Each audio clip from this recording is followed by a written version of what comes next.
Welcome to Fantasy Stories. कदीम पहाड़ों के दामन में एक ऐसी सल्तनत थी जहां सूरज सुनहरी रोशनी के साथ तुलू होता और रातें चांदनी से जगमगाती थीं।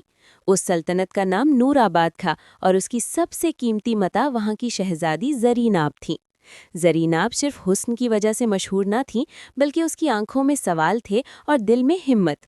वो बचपन से ही महल की दीवारों से बाहर की दुनिया को जानना चाहती थीं।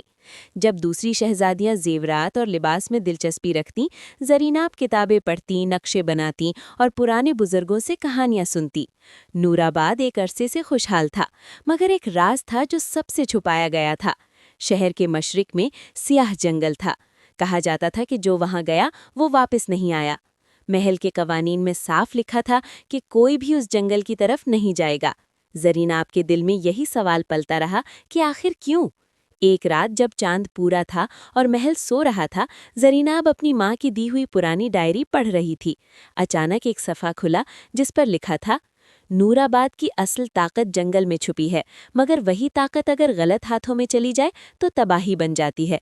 ये पढ़कर ज़रीनाब की सांस रुक गई। इसी लम्हे उसने फैसला किया कि वो सच जान कर रहेगी। अगली सुबह उसने महल के सबसे वफादार मुहाफिज अयान को बुलाया। अयान खामोश मिजाज मगर बेहद बहादुर नौजवान था। ज़रीनाब ने उससे कहा कि वो स्याह जंगल जाना चाहती है। अयान ने मना किया, मगर शहजादी की आंखों में वो जिद थी जो सिर्फ सच की तलाश में होती है। आखिरकार दोनों ने रात के वक्त सफ़र शुरू किया। जंगल वाकई खौफनाक था। दरख्त ऐसे थे जैसे आसमान को छू रहे हों। हवा में सरगोशियां थीं और ज़मीन पर पुरानी राहों के निशान। चलते चलते वो एक कदीम दरवाजे के सामने पहुंचे। दरवाज़ा खुद ब खुद खुल गया। अंदर एक बुजुर्ग बैठा था जिसकी दाढ़ी चांदी जैसी सफ़ेद थी। उसने ज़रीनाब को देखकर कहा, आखिर वो आ ही गई जिसका इंतज़ार था।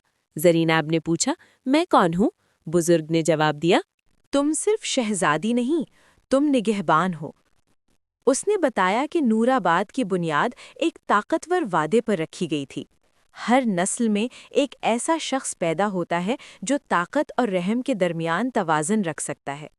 अगर वो शख्स डर जाए तो सल्तनत बिखर जाती है। ज़रीनाब को समझ आ गया कि उसकी सारी बेचैनी की वजह यही थी। अचानक जंगल लरजने लगा, अंधेरा गहरा होने लगा। बुजुर्ग ने कहा, अब फैसला तुम्हें करना है। या तो वापस जाकर आरामदेह जिंदगी गुजारो या सच कबूल करके सल्तनत का असल बोझ उठाओ। ज़रीनाब ने एक लम्हा सोचा। उसे अपनी माँ याद आई, अपने बाप की आंखों में छिपी थकन याद आई और नूराबाद के लोगों की मुस्कुराहटें याद आईं। उसने कहा, मैं तैयार हूँ। जंगल खामोश हो गया, रोशनी फैल गई और ज़रीनाब के हाथ में एक रोशन निशान उभर आया। जब वो वापस महल पहुंची तो सब कुछ वैसा ही था, मगर वो खुद बदल चुकी थी। उसने हुकूमत में इंसाफ को सबसे ऊपर रखा, कमज़ोर की आवाज़ सुनी और ताकत को कभी गुरूर न बनने दिया। वक्त गुजरता गया, ज़रीनाब एक अजीम मलिका बनी। लोग उसे सिर्फ हुस्न की नहीं बल्कि हिम्मत की मिसाल समझने लगे। और स्याह जंगल अब भी मौजूद था, मगर वो अब खौफ की नहीं, हिफाजत की निशानी था, क्योंकि वहाँ एक शहजादी ने डर के बजाय सच का इंतखाब किया था।